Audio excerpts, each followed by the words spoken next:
नमस्कार, अपना उत्तराखंड देख रहे हैं आप सभी। आपके साथ मैं हूं जीनत सिद्दीकी। शुरुआत करते हैं खबरों की।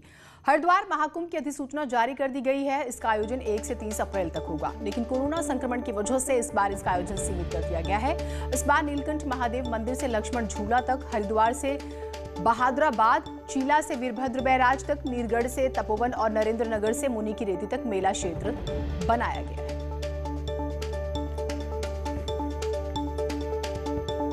इधर कोरोना का प्रकोप भी बढ़ता जा रहा है। प्रदेश में 24 घंटे के दौरान 200 नए केस सामने आए हैं, जिसमें एक्टिव केस की बात करें, इसकी संख्या 1000 बढ़कर जो है 1115 हो चुकी है। इससे पहले 16 जनवरी को 226 केस मिले थे। वहीं पूर्व सीएम हरीश रावत और उनके परिवार के 4 सदस्य भी कोरोना संक्रमित पाए गए हैं। न्यूज 18 लगातार लोगों से सावधान और सतर्क रहने की अपील कर रहा है। वहीं हरिद्वार कुंभ में कोविड को लेकर आरटी-पीसीआर रिपोर्ट लाना जरूरी होगा। हाईकोर्ट ने आदेश दिया है कि कुंभ में केंद्र सरकार की गाइडलाइन का पालन कराया जाए। कोर्ट में मुख्य सचिव ने भी रिपोर्ट को जरूरी करने की जानकारी दी है। सीएम को लेकर हमने यह बताया था कि सीएम साहब ने एक डिक्लेरेशन दिया कि नेगेटिव आरटी-पीसीआर लाने की जरूरत नहीं है, तो कोर्ट ने यह गलत कहा है कि नहीं लाना जरूरी है। केंद्र की एसओपी और स्टेट की एसओपी लागू होगी। तो चीफ सेक्रेटरी ने इंश्योर किया है, कोर्ट को अंडरटेकिंग दी है कि नेगेटिव आरटी-पीसीआर के ही बाद हम अलाउ करेंगे पिलग्रिम्स को। हाईकोर्ट के आदेश पर हरिद्वार में साधु संतों ने प्रतिक्रिया दी है। अखाड़ा परिषद के अध्यक्ष महंत नरेंद्र गिरी ने कहा है कि हाईकोर्ट का आदेश सही है। सभी को कोरोना से बचाव के नियमों का पालन करना चाहिए, तभी मेला सुरक्षित हो सकेगा। निरंजनी अखाड़े के सचिव महंत रविंद्रपुरी ने कहा है कि मेले को सही ढंग से संपन्न कराने के लिए कोरोना संक्रमितों की जांच और सही उपचार जरूरी है। इसी वजह से सभी को सरकार की गाइडलाइन का पालन करना चाहिए। अति आवश्यक है। मैंने भी कई बार लोगों से अपने संबोधन में कहा है, आने वाले श्रद्धालु, आने वाले संत महात्मा कोरोना की गाइडलाइन का पालन करें और जो सरकार का दिशा निर्देश का पालन करें। समय को देखते हुए ये बहुत ही आवश्यक है कि टेस्टिंग होनी चाहिए, फिर उसको हमें ढूंढना भी है कौन व्यक्ति है, और उसके बाद उसको जो है ट्रीटमेंट भी बहुत ज़रूरी है। इसलिए जो है जो भी फैसला हाईकोर्ट ने दिया है।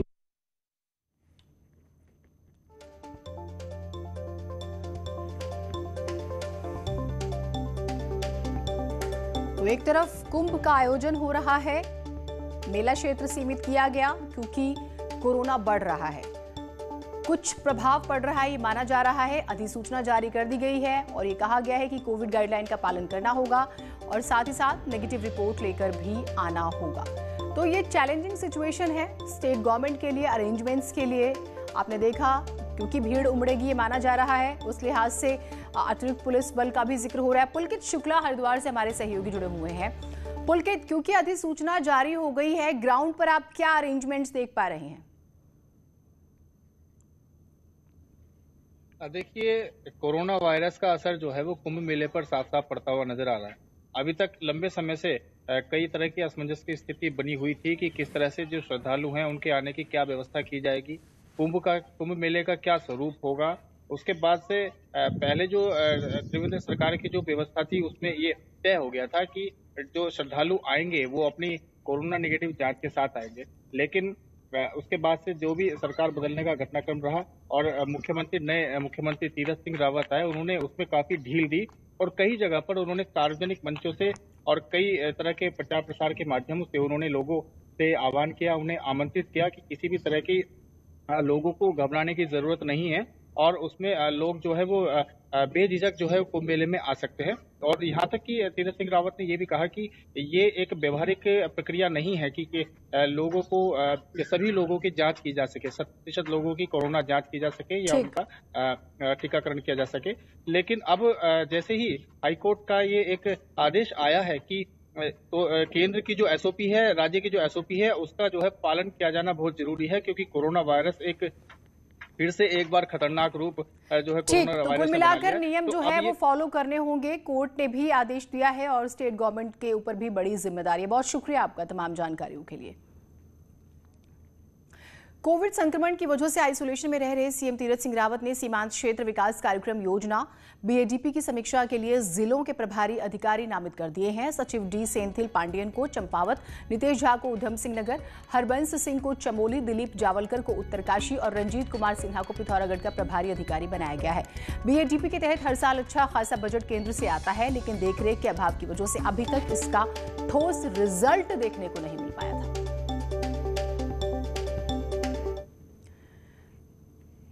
आखिरकार लैंसडाउन में डॉपलर रडार को लेकर हरी झंडी जो है वो मिल गई है। मौसम का सटीक जो जानकारी है मौसम की वो मिल पाएगी।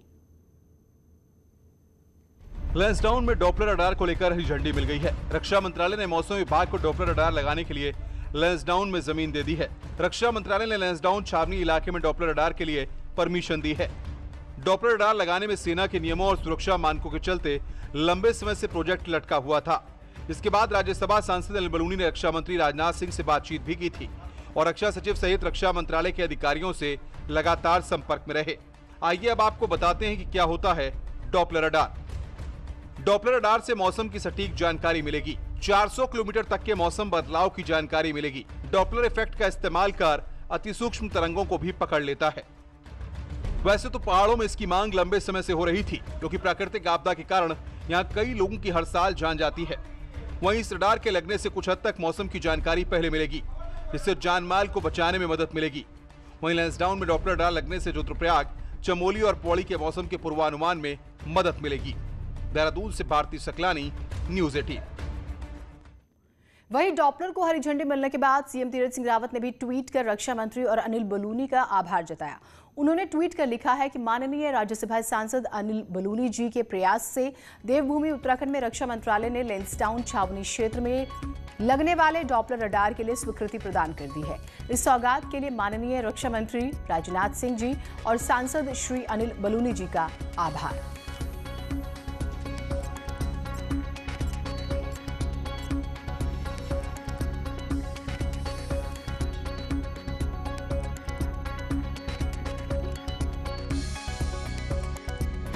हर शंभू जय जय शंभू, शंख बजे घड़ियाल बजे, भक्त चले हैं साधु चले हैं, चले अखाड़े गृहस्थ चले हैं, नागा मिलने शंभु से आतुर, कुंभ चले हैं कुंभ चले हैं। कुंभ चलो चलो कुंभ चलो कुंभ चलो। महाकुंभ मेले में बड़ी संख्या में साधु संत हरिद्वार में डेरा जमाए हुए हैं। कोई अपनी अनूठी साधना तो कोई अनोखी कदकाठी की वजह से लोगों का ध्यान खींच रहे हैं। ऐसे ही एक खास नागा बाबा है नारायण नंदगिरी महाराज। वो जूना अखाड़े के नागा सन्यासी हैं और इनकी हाइट है महज 18 इंच। वजन भी सिर्फ 18 किलो ही है। महाकुंभ में आने वाले श्रद्धालु इस अनोखे नागा बाबा का आशीर्वाद लेना नहीं भूलते।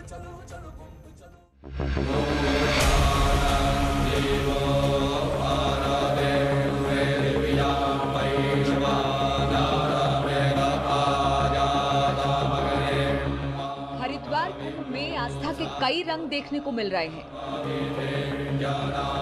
बहुत से साधु संत अपनी अनोखी वेशभूषा के चलते लोगों के आकर्षण का केंद्र बने हुए हैं, तो कोई अपनी लंबी चौड़ी कदकाठी के चलते।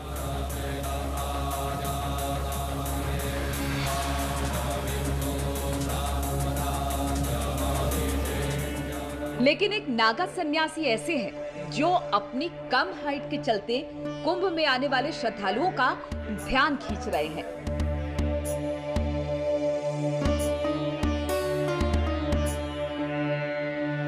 इन नागा सन्यासी का नाम है नारायण नंदगिरी महाराज, जो जूना अखाड़े के नागा सन्यासी हैं। हरिद्वार स्थित श्री पंच दशनाम जूना अखाड़े के पास बिरला घाट पुल के किनारे इन्होंने अपना डेरा जमाया हुआ है। जो कोई इस राह से गुजरता है वो नारायण नंदगिरी महाराज के दर्शन कर उनका आशीर्वाद लेना नहीं भूलता। 55 वर्षीय नारायण नंदगिरी महाराज 2010 के हरिद्वार महाकुंभ में जूना अखाड़े से जुड़े और नागा सन्यासी के रूप में दीक्षा ली। उनका नाम सत्य नारायण पाठक था, लेकिन दीक्षा लेने के बाद उनका नाम नारायण नंदगिरी महाराज हो गया। सन 2009 में लगा था कुंभ का मेला। तब हम अपने गुरुजी के पास आके नागा हो गए थे। घर का नाम तो झांसी तरफ का नाम तो है हमारा सत्यनारायण पाठक। अच्छा। नागा बने को है नारायण नंद गिरी जी भवन भगवान। कुल कितनी हाइट है आपकी? जो कुछ है तो है 18 इंची। अच्छा। उम्र हमारी 55 साल की है। अच्छा।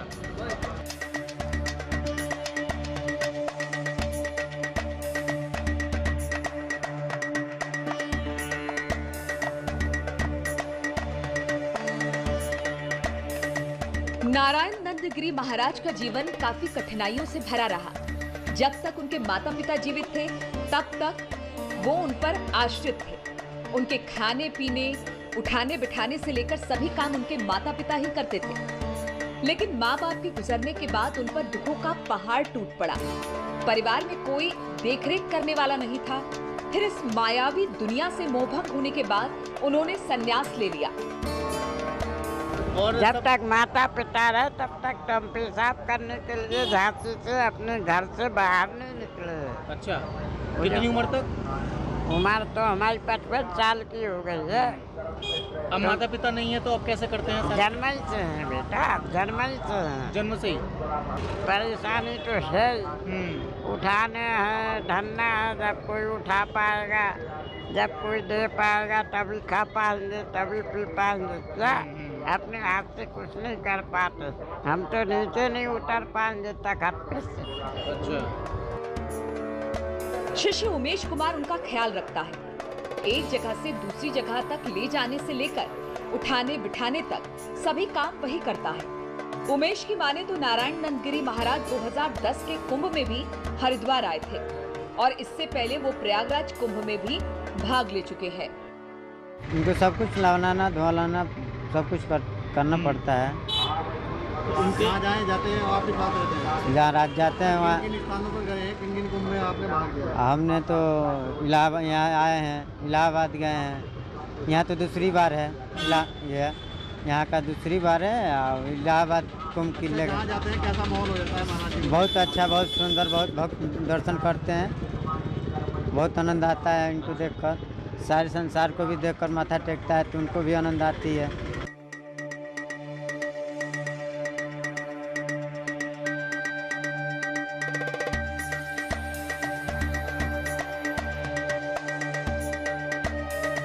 छोटी कद काठी वाले नारायण नंदगिरी महाराज जहाँ कहीं जाते हैं लोगों के आकर्षण का केंद्र बन जाते हैं। जो कोई उन्हें देखता है उनका आशीर्वाद लेने जरूर आता है। पुलकित शुक्ला, न्यूज़ 18 हरिद्वार। और न्यूज़ 18 की वेबसाइट ने आज तक को पछाड़ दिया है। न्यूज़ 18 की वेबसाइट ने आज तक एबीपी न्यूज़, जी न्यूज़ की वेबसाइट्स को पछाड़ा और आगे निकल गई। news18hindi.com पर 5,43,00,000 से ज्यादा अब हमारे पाठक हैं और इसी के साथ news18hindi.com नंबर 1 न्यूज़पेपर वेबसाइट बन चुका है। कम बारिश और बढ़ती गर्मी से नैनीताल के ग्रामीण इलाकों में पीने के पानी का संकट बढ़ रहा है। ग्रामीण रसूखदारों द्वारा पानी पर कब्जे से भी परेशानी है। नैनीताल के पास बगड़ गांव के ग्रामीण ताली और बाल्टी बजाकर पानी की मांग कर रहे हैं। ग्रामीणों का आरोप है कि रसूखदारों ने होटल्स तक पहुंचने वाले पानी के पाइप को मॉडिफाई कर गांव के पानी को रोक दिया है, जिससे ग्रामीण दूर दराज से पानी लाने को मजबूर हैं। ग्रामीणों ने इस बात की शिकायत भी की, लेकिन अभी तक कोई कार्रवाई नहीं हुई। पंगूट वाले ताला लगा रखा है तो वो थोड़ी पानी देने में, मतलब जो बगड़ गांव है हमारा, जब नेता लोग आते हैं वो कहते हैं कि हम कर लेंगे, ये पानी दे देंगे आपको। सर उनकी सरकार जब जीत जाती है तो फिर वो हमें पूछते नहीं है सर, फिर पीछे आते नहीं है वो देखने के लिए कि गांव में क्या हो रहा है, विकास क्या नहीं हो रहा है करके। बंदर आ जाते हैं खेतों में, वो बंदर हाके दिन भर पानी भरे और रात को सुअर आ जाते हैं। फिर सुअर भी देखने अब गांव वाले जिए कैसे? अगर ऐसा ही चलते रहा तो पलायन होगा इस गांव का भी। जिले के भीमताल, भवाली और नैनीताल में भी पानी का संकट है। हालांकि जिलाधिकारी ने पानी देने के लिए नई कार्य योजना की बात कही है। अभी तक का जो असेसमेंट है हमारा तो लगभग 144 हमारे ऐसी बस्तियां हैं या ऐसी आबादी क्षेत्र है जहां पर पानी की दिक्कत होगी।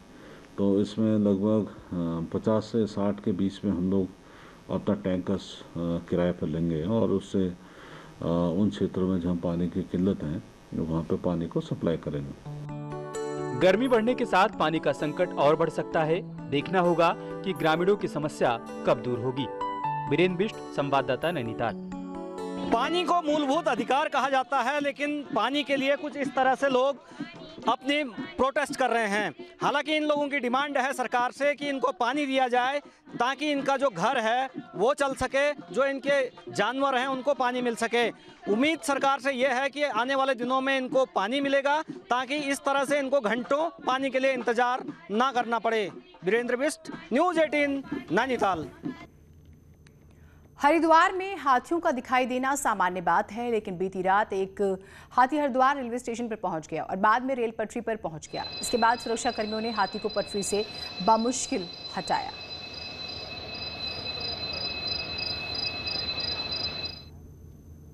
उधर पौड़ी में 3 साल पहले मृत एक बुजुर्ग व्यक्ति के खाते में समाज कल्याण विभाग द्वारा लगातार वृद्धावस्था पेंशन दिए जाने का मामला सामने आया है। विभाग की लापरवाही इस कदर दिखाई दी है कि लाभार्थी का जीवित रहने का प्रमाण पत्र मिले बिना ही पेंशन जारी करता रहा। मामले के खुलासे के बाद डीएम ने जांच के आदेश दिए हैं। जबकि पेंशन पाने के लिए हर साल आपको जो है जीवित प्रमाण पत्र देना अनिवार्य होता है, उसके बाद भी ये अनदेखी कैसे की गई। इस विषय में एक शिकायत प्राप्त हुआ है, उसका हम लोगों ने जांच करने के लिए दे दिया है और एसडीएम के माध्यम से उसकी इंक्वायरी किया जाएगा। साथ ही मैंने समाज कल्याण अधिकारी को निर्देश जारी किया है सभी विकासखंडों में एक बार परीक्षण कर लिया जाए।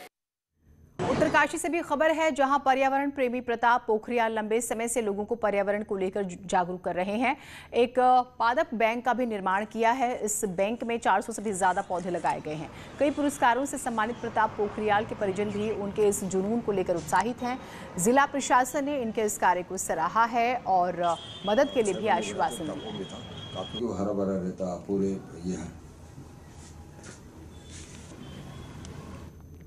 राज्यपाल बेबी रानी मौर्य बुधवार को वृंदावन पहुंची, जहां पर उन्होंने बांके बिहारी की पूजा की और उसके बाद चांदी की पिचकारियों के साथ भगवान बांके बिहारी के ऊपर टेसू के फूलों की बरसात की।